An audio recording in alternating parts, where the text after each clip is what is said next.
chapter 12 verse 9 po ang ating focus verse. At ang ating team ngayong gabi mga kapatid ay Divine Grace in the Midst of Weakness mga kapatid. Praise God, hallelujah. At akin pong babasahin ang ating mga chapter, ating mga verse mga kapatid. Sa chapter 12 mga kapatid, sabi niya dito mga kapatid, kinakailangan ako'y magmapuri. Bagaman ito'y hindi nararapat, ngunit aking sasaysayin ang mga pangitain ko at mga pahayag ng Panginoon. Sa 2, nakikilala ko ang isang lalaki ay Kristo na mayroon ng 14 na taon. Maging sa katawan, ewan ko. O maging sa labas ng katawan, ewan ko. Diyos ang nakakaalam. Na inagaw hanggang sa ikatlong langit. At nakikilala ko ang taong iyan, maging sa katawan o sa labas ng katawan, ewan ko. Diyos ang nakakaalam. Na kung paanong siya inagaw sa paraiso at nakarinig ng mga salitang di masayod na hindi nararapat salitain ng tao. Tungkol sa taong iyon, ako'y magmamapuri. Ngunit tungkol sa aking sarili ay hindi ako magmamapuri maliban na sa aking mga kahinaan. Pagkat kung ibigin kong ako'y magmapuri, ay hindi ako magiging mangmang sapagkat sasalitain ko ang katotohanan, ngunit magpipigil ako baka ang sino man ay magakalang ako'y mataas sa nakakilala sa akin o naririnig sa akin. At nang ako'y huwag magpalalo ng labis dahil sa kadakilaan ng mga pahayag, ay binigyan ako ng isang tinik sa laman ng isang sugo ni Satanas upang ako'y tampalin nang ako'y huwag magpalalo ng labis. Sa 9, ay sa 8, tungkol dito'y may 3 akong nanalangin sa Panginoon upang ilayo ito sa akin.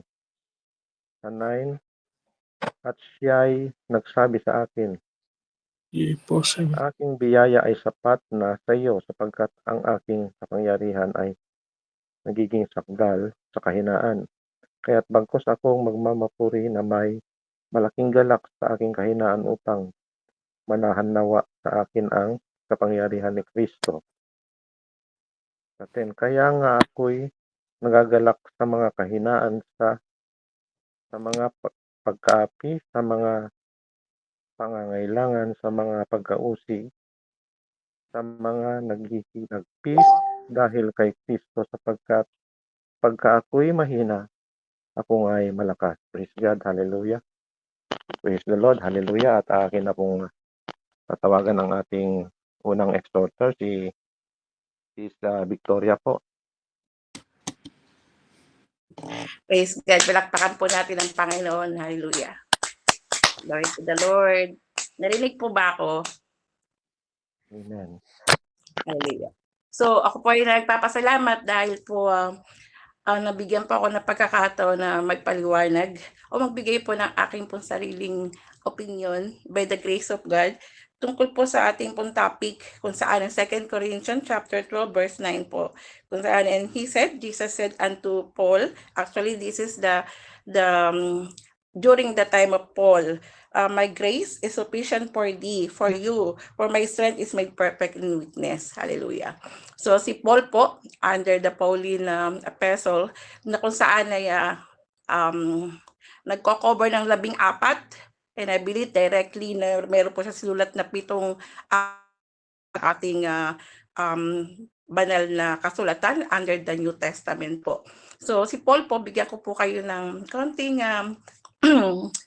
explanation regarding the journey of Paul to Christianity. Si Paul po ay isa pong galing po sa mayamang pamilya ng panahon po ng immediately after, ano po yan, after the death of Christ, after the death of Jesus. So, Paul never met Jesus Christ face to face. No, unlike our 12 disciples of Jesus, including Peter, Matthew, John, Andrew, James, and the others, hindi po siya disciple. So po siya ay consider lang po na apostle of Christ. So, di po niya na-meet si Jesus Christ. However, at siya po ay isa sa mga nagtumutulig siya sa mga followers po ni Jesus during the time nung namatay na po si Jesus. So kasama po diyan sila Peter. No po, siya po yung personality niya dahil nga po siya mayaman at siya po ay pinanganak sa Roma. Siya po ay Roman citizen at meron po siya po ay nag-aral ng to be a rabbi of the teachings of the Jews, of the Word of God, the Word of God under the God the Father, and the book of Moses, the laws of Moses. Yun po kasi during that time ay pinaninindigan po nila yan. Yung meron po mga Pharisee, what we call the Pharisees, so are the strict implementation and following of the laws of Moses, especially, no?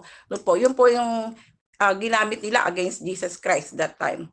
So meaning po, siya po yung isa sa masama po ang ugali ni Paul. Hallelujah. At the same time, isa po siya talaga sa active and one of the actively participated in the throwing of the stone till death of Stephen po, the first martyr, first disciple of Jesus na namatay po siya. Okay? So, ganun po siya kasama. Even that time, even to Ananias and Barnabas, he persecuted Barnabas directly, na ang ginagawa po niya ay talagang para hindi po sila makapag-share to the gospel of Jesus Christ. In that way, ang nangyari pong ganon, marami po ang Kristiyano, including Peter, na siyempre tago po sila ng tago. No? At the same time, so we are very clear na si Paul po, or sa all that time, ay masama ugali. Number 2, yung personality niya, hindi po siya gwapo. Siya po ay middle face lang po siya, hindi siya katangkaran, no po. Meron po siyang malaking mata. Ang kanya pong paa ay tsakang, crooked po ang kanyang binti. Amen. Hallelujah. At meron po siya, ang kanya pong buhok, bald po yan parang may bukol-bukol, may mga kalbo-kalbo po yung hair niya. So, kung ako po ang diligaw siya sa akin, siguro po that time, hindi ko po siya sasagutin. Kasi hindi ka po siya gwapo. Hallelujah. So, may weakness po siya personality-wise, at saka po sa kanyang character, hindi po siya mabuting tao. How come that Jesus Christ, he turned to be one of the effective and a successful follower and delivering of the word of God to all the nation, no? Ang sabi nga po diyan he was the successful and effective follower of Jesus who shared the gospel through the nation. Yun po yung way niya as they're going to Damascus. They're on the way to Damascus. He was struck by Jesus Christ, and then he was blinded for 3 days, no po. Nung he was blinded for 3 days, 5 minutes, and he was blinded in 3 days, that happened that Jesus told him in his very profound voice that he only can hear his soul. Jesus said, "Soul, why are you persecuting me?" Jesus said, "Why are you persecuting me?" Not persecuting his people. Jesus is directly asking, he's persecuting himself. And then, who are you? Saying like that. So, for 3 days, in short po, siya po ay binblind ng Panginoon, ni Jesus, no? At siya po ay in the dream of, it is actually in his dream that somebody who is in the name of Ananias, he will be the one to help him to be healed, no? As he laid the hands on his eyes. At si Ananias po, in dreams niya, pumunta siya doon. Siya po ay nawala po yung, sabi niya kay Barnabas, I need to go to the house of Saul because the Lord told me to heal him. No? Ayaw po ni Barnabas kasi takot nga po siya dahil Roman citizen nga po siya at talaga po siya marami pong napapersecute at na isa na po si Stephen na namatay. So what happened? Ananias pursued to go to the house of Ananias while Barnabas is waiting outside the house. So in short po, gumaling po siya. And directly po alam na po niya kasi on that 3 days, he's already changing his personality and changing that he already knew, no, automatic he knew that it's really Jesus that who is calling him. So lumabas po siya, he asked Barnabas directly to baptize him in water. So from that day on, nagumpisa po yung kanyang ministry. Hallelujah. So he is actively one of the Romans who intensely persecuting the followers of Jesus. He even participated in the stoning. So mula po noon, si Paul po is become obedient to the Lord. Lagi po siyang tumatakbo, no? Actually, is actually asking Jesus to remove the you know, like ang tawag niyo po doon, yung parang persecution na dinadanas po niya. He actually persecution, but si Jesus sinabi sa kanya directly that my strength became yours. Sorry. And Jesus said to me, my grace is sufficient for thee, for my strength is made perfect in weakness. Doon po niya hinihingi yun. Sa kanyang panghina, kasi nung siya po ay automatic, sabi nga, sinama po siya ni Barnabas. Nung sinabi siya ni Barnabas sa kanilang pagtitipon, ginawan po siya ng paraan na magsalita ka. Sabi niya, anong sasabihin ko? Ipagtotoo mo ko anong ginawa sa iyo ni Jesus. No, doon siya, actually, sinabi niya, I am Saul. What happened? They all go. We don't want to listen. They said, no, this is a good one. Listen to him. No, hindi po niya alam sasabihin niya because he don't even listen one of the teaching of Jesus Christ, which happened for all the disciples, right? Nung si Paul ay hindi niya na-meet si Jesus face to face, wala siyang katuruan na alam, zero siya, and yet, tumayo siya. Each time na tumatayo siya, si Jesus ang nagbibigay sa kanya at nagsusupport sa kanya. Siya kayo nagbaback up sa kanya. What happened is, the next of the history, but he is very devoted. He is really 100% whatever God saying, he push himself. Hindi katulad ng iba na nag-unti-unti pa. Siya automatic. He has obedient heart. Si Paul po ay may obedient heart. Nasa munod ko ano po yung gusto ng Panginoon. Hallelujah. So, ganito po yun. So, kung ating pong titignan na si Paul na dating Saul ay sa maikling pagkakataon na na-meet niya si Jesus on an automatic and instant encounter with Jesus Christ, he automatically served the Lord, no? He's doing the pulpit ministry, at the same time he is writing, no? Even on the last moment of his life when he was captured already by the Romans and he was put in prison, he's continually writing, no, para po, which is the part of the ministry, Pauline epistles, right? Ngayon po, paano po natin i-apply sa atin yun na ang yung word ng God na 2 Corinthians chapter 12 verse 9, and he said unto me, my grace is sufficient for thee, for my strength is made perfect in weakness. Paano po natin may apply sa atin yan? Hallelujah. Sa atin po, kahit po sino sa atin, kahit po sino ang magsabi, let's say me, hindi po ako pastor, ma'am, ako nakakaya namang umakyat sa pulpit, hindi ko alam ang sasabihin ko, hindi po, or sa discipleship class, hindi ako nakapag-memorize masyado, but maybe I cannot be a good speaker. No po, kasi si Jesus, si Lord, He will give us the strength that we need, no? Yung ating pong kailangan na gasolina na kailangan po natin, He will totally provide. Automatically bibigyan po natin. Alam po niya kung anong kahinaan natin. Basta po ang hiningi ni Jesus during that time is your heart and our mind, which is focus and attune sa Kanya. Pag po yung ating heart and ang ating mind naka-attune sa Kanya, everything follows po yan. Hallelujah. Sabi niya sa Isaiah 40:29, He gives strength to the weary and increase the power of the weak. Even youth grow tired and weary, and young men stumble and fall, but those who hope in the Lord will renew their strength. Sabi niya sa Philippians 4:13, ito ginamit po ni Paul, I can do all things through Christ which strengtheneth me. Hallelujah.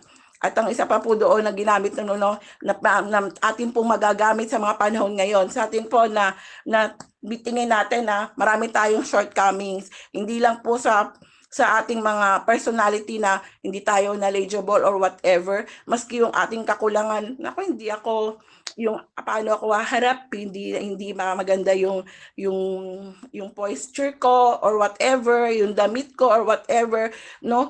Ang Panginoon po magpo-provide. So sabi niya, no, they will soar. Pag po tayo ay nagtiwala sa Panginoon, sabi niya, they will soar on wings like eagles. They will run and not grow weary. They will walk and not faint.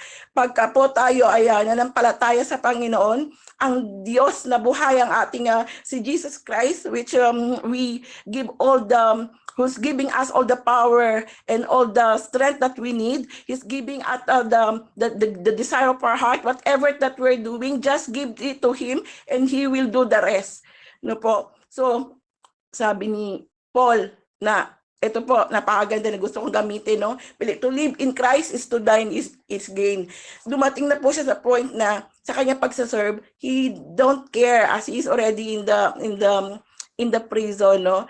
To live is Christ and to die is gain. Parang nalimutan po niyang lahat. Nalimutan niya na galing po siya sa mayayamang pamilya, pero po, nung siya ay tinawag ng Panginoon ni Jesus, automatic po siyang nag-ibin. Nalimutan niya. May mga pa po siya na naglalabas siya kasama ng mga mahihirap, no po.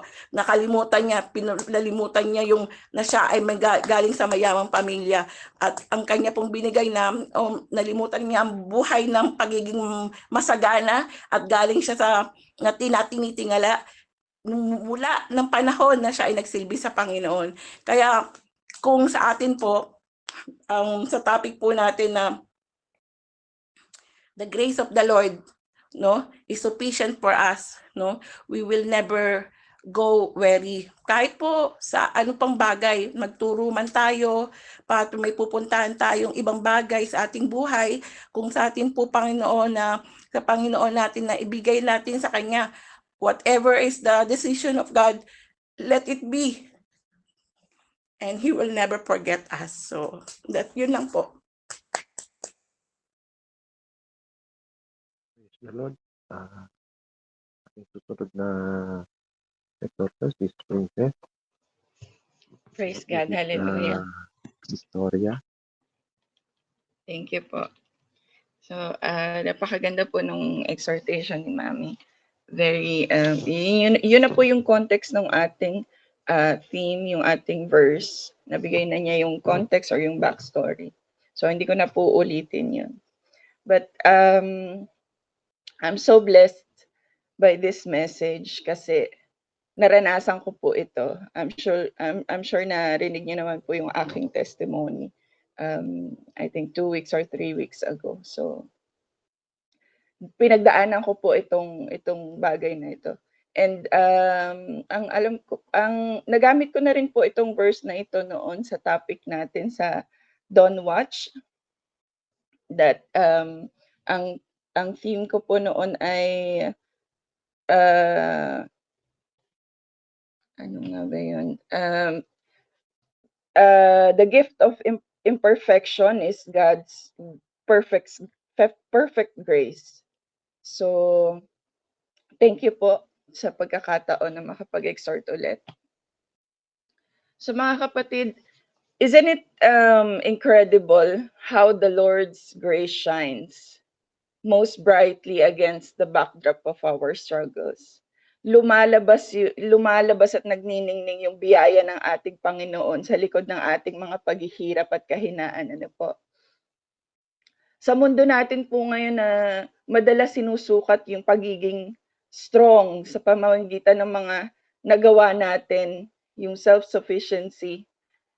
Pinapaalala sa atin na ang ating mga kahinaan do not disqualify us. Rather, they are the very channels through which God's grace flows.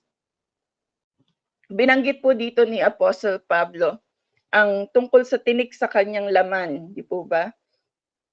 Yung patuloy na sufferings niya na nakiusap siya sa Diyos na alisin. Pero instead of receiving relief, he received the revelation na ang biyaya ng ating Panginoon ay sapat. So nangangahulugan ito na ano man ang lalim ng ating mga kahinaan, physical man yan, emotional, or spiritual, yung biyaya ng ating Panginoon ay laging magagamit, laging sapat, at laging nagbibigay sa atin ng kalakasan at kapangyarihan. Sa paglakad po natin sa buhay na ito, marami tayong kakaharapin na we will face with moments of inadequacy o yung feeling mo kulang ka, feeling mo you're not worthy, feeling mo mahina ka. Kung minsan, we cannot bear the burdens placed upon us. Yung na-overwhelm ka na. But we have to look closely at what Paul says. My power is made perfect in weakness. Can you imagine po, mga kapatid? Yung ating mga kahinaan do not diminish God's ability to work through us. Instead, they enhance it. Sa pagkilala natin yung sa mga kahinaan natin at yung mga limitasyon natin bilang tao, we open the door for His strength to manifest in our lives. So, ganun din po naman na yung lesson dito ay hindi rin natin po pwedeng husgahan yung kahinaan ng ibang tao, ano po, yung weaknesses and sufferings ng iba, but encourage them more to trust in the Lord. So, do not shy away from your weaknesses. Instead, bring them before the Lord. In your struggles, understand that we are a canvas. Alam niyo po yun sa painting, yung canvas, we are the canvas of God's grace. Kapag dumadaan tayo sa mga pagsubok, kapag na-overwhelm na tayo, kailangan tandaan natin that there is an opportunity for God to demonstrate His incredible power through you. Gamitin natin yung ating kahinaan bilang ating lakas instead na ikahiya natin to transform our burdens into blessings. Sabi nga ni Paul, may we boast in our weaknesses. So kailangan yakapin natin ang ating mga kahinaan. Kagaya nga po nung naging testimony ko 3 weeks ago,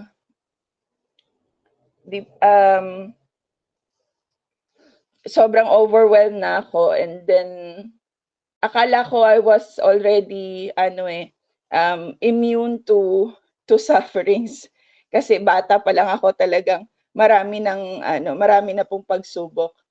Akala ko kaya ko na, but truly wala tayong magagawa kung wala ang ating Panginoon. So, kailangan i-recognize natin na yung oras ng ating kahinaan, doon lumalabas yung glory ng ating Panginoon.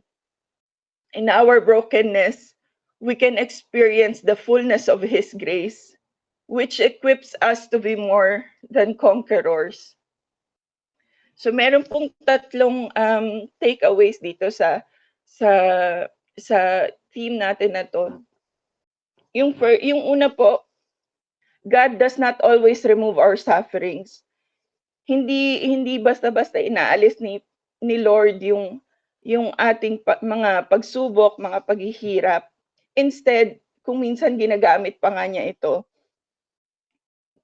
para i-transform tayo, para palakasin tayo. It's either a training for us or a test for our faith. Second po, God's grace is always sufficient. Laging sapat ang biyaya ng Panginoon. I'm sure lahat tayo nararanasan naman yan. sa tuwing dadaan ka sa pagsubok, bibigyan ka niya ng mga tao or yung makakatulong sa'yo. Kagaya nga nung napagdaanan ko po, nung time na talagang hinang-hina ako, nandiyan si, Sister Victoria na talagang nag-encourage sa akin to go back doon sa na pinalakas niya ako through her prayers. And the third one is God's power is perfect in our weakness.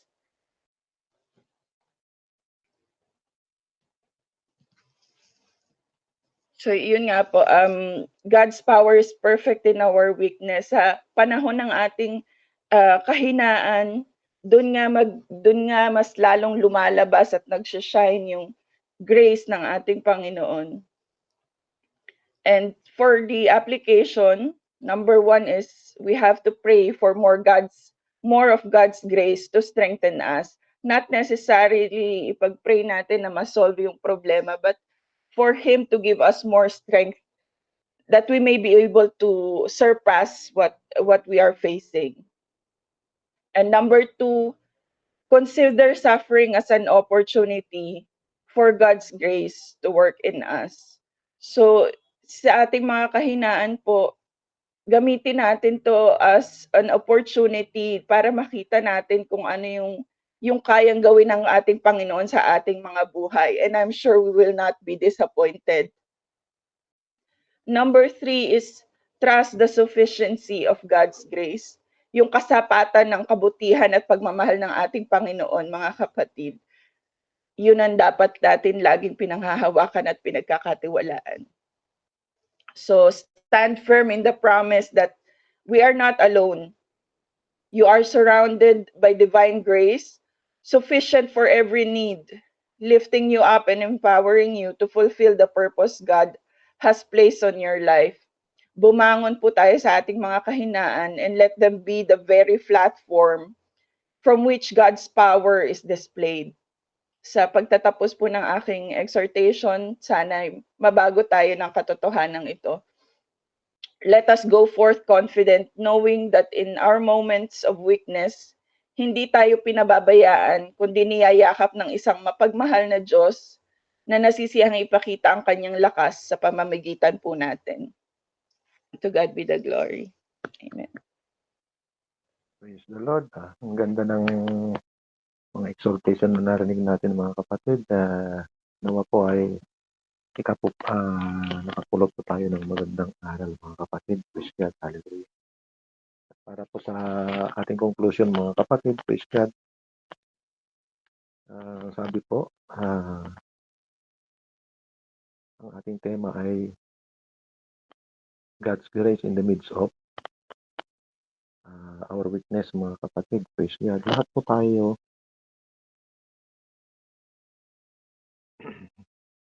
lahat po ang nagaganap sa mundo ay alam po ng Diyos mga kapatid. Praise God. Katulad ni Apostol Pablo mga kapatid, na binigyan siya ng hindi natin alam kung sakit ba ito o sinabi doon na thorn in the flesh mga kapatid. Praise God. Hallelujah. Binigyan si Apostol Pablo ng thorn in the flesh. Ito ay sugo ng diablo, sabi niya mga kapatid. Upang pahirapan ako, sabi ng ating apostol. At 3 beses siyang nananalangin mga kapatid na pagalingin siya ng Diyos. Ngunit ito ang sagot ng Diyos sa kanya mga kapatid, na hindi inaalis ang kanyang karamdaman dahil doon nahayag ang kapangyarihan ng Diyos sa kanya mga kapatid, sa kanyang kahinaan mga kapatid. Kaya buong galap niya na ipinagmamalaki ng kahinaan upang manatili sa kanya ang kapangyarihan ng ating Panginoong Hesukristo mga kapatid. God allows only the trial mga kapatid. Ibig sabihin, pinapayagan lahat ng mga pagsubok. Ngunit may limitasyon yun mga kapatid. Alam ng Diyos yung kaya natin mga kapatid. At, yun lang ang naibinibigay niya mga kapatid sa atin mga kapatid. Hindi naman niya tayo binibigyan ng mga pagsubok na hindi natin kayang harapin mga kapatid. Praise God. Kasi nakikita naman natin yung iba nga, 'pag hindi na kinaya nagsu-suicide. So, alam ng Diyos mga kapatid ang limitasyon at, alam din niya kung ano yung hangganan natin mga kapatid. Lahat yun ay pinapayagan ng Diyos mga kapatid. So, we can only overcome by His grace mga kapatid, na bagamat itong mga ito mga kapatid ay, nakakapanghina sa ating mga, espirituwal na pamumuhay, pero kapag tayo'y, nakatanggap ng banal na espiritu, na-o-overcome natin mga kapatid, napapaglabanan natin mga kapatid at, mas lalo tayong lumalakas mga kapatid ang ating, espirituwal na pamumuhay mga kapatid. Praise God, hallelujah. So, nasabi na lahat, ng ating mga kapatid ang mga paliwanag mga kapatid. Praise God, hallelujah. At ganyan po ka-powerful ang ating Panginoon mga kapatid. I-control everything mga kapatid, kaya nagtitiwala tayo sa ating Panginoon mga kapatid. Na bagamat dumadanas tayo ng samut-saring mga pagsubok, ang Diyos ay hindi nagpapabaya sa atin mga kapatid. Huwag lang tayong magsawa mga kapatid sa pagtawag sa Kanya mga kapatid. Na katulad ni Apostol Pablo mga kapatid, na maaaring nung panahon na nakakaramdam siya ng mga ganong, mga sakit mga kapatid o mga pagsubok mga kapatid, maaaring siya'y nananalangin mga kapatid at nag-aayuno na katulad din natin mga kapatid. So, huwag nating pabayaan 'yun mga kapatid. Praise God, hallelujah. At, sa application mga kapatid, praise God, expect natin na ang mga thorn in the flesh ay hindi 'yan aalisin ng Diyos para di tayo maging palalo o magmalaki sa Kanya mga kapatid. Praise God, hallelujah. Gusto ng Diyos na, pangalawa gusto ng Diyos na tayo mag-rely lang tayo lagi sa Kanya, sa Kanyang habag at biyaya mga kapatid, para malampasan natin ang mga pagsubok sa buhay mga kapatid. At sa pangatlo, magtitiwala lagi tayo sa Kanya, na kahit di niya sinasagot ang ating mga panalangin, ito po ay may mas magandang plano po ang Diyos para sa atin mga kapatid. May mas magandang plano ang Diyos, na sumunod lang tayo at, hayaan natin na siya ang manguna sa ating mga plano mga kapatid. Gawin nating siyang sentro ng ating buhay mga kapatid at, to God be all the glory mga kapatid. Praise God, hallelujah.